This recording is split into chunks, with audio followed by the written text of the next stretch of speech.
So 1901, so they've been here for 121 years now. The pastor who was here at the time was obviously well connected. As far as we know, wanted to have something to kind of set his parish apart from many of the other parishes here in this part of downtown. He wrote to Rome requesting relics, and lo and behold, they sent him to Roman martyrs. So quite unusual. I actually was pretty impressed that Father Clotter was kind of putting it all on the line. I mean, are these real human remains? What we were to do was to look at the remains and tell them as much as we could forensically about what they were, who they were. And so you have the two Saints Magnus and Bonosa, who legend has lived during the 4th century, were martyred in Rome. Magnus was a Roman centurion, a soldier. Bonosa was a young Christian of the time, and during one of the persecutions that occurred during those days, that Magnus and Bonosa gave their life as a witness as a result of their faith.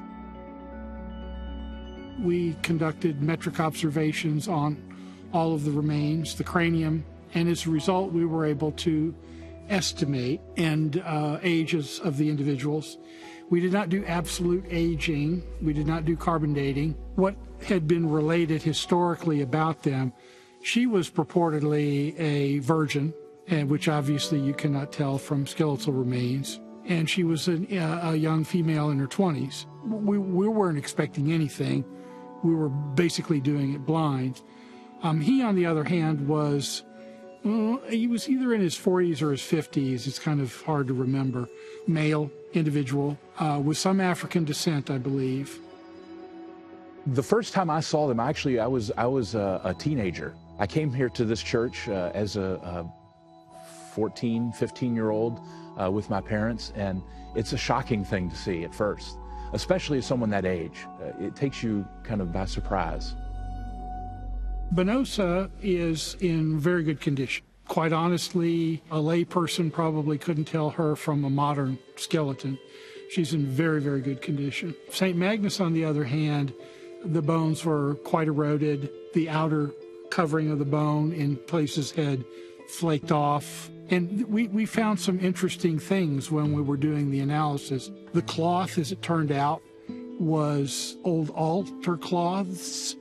And the reason, apparently, that they used them is that if something that's sacred is damaged or no longer usable for whatever reason, it either has to be burned or it has to be buried, kind of like what Americans do with a retired American flag. So what they chose to do was take the retired altar cloths and wrap the remains with them. Of course, you come here into the church at night, and the lights are kind of dim, and the candles are flickering in the corner, and you have two skeletons in the front of the church. It's pretty amazing, and it's certainly something that people think of when you say this church. They say, oh, that's the church with the bones. Yeah, the skeletons. They may be here another 100 or another 200 years before somebody opens them up and looks at them again. So if you look at Bonosa, she's laying with her hands, on her abdomen, but her hands are her hands. Her right hand is all the bones of her right hand, all the bones of her left hand that were there. There's a couple missing. She was probably about 90% present. St. Magnus was probably about 60% present. It's a remarkable thing to think 1,700 years ago, these two individuals were walking the face of the earth, and now their remains are present because of their act of faith, are present in a part of the world that they didn't even know existed, to people who come here in Kentucky.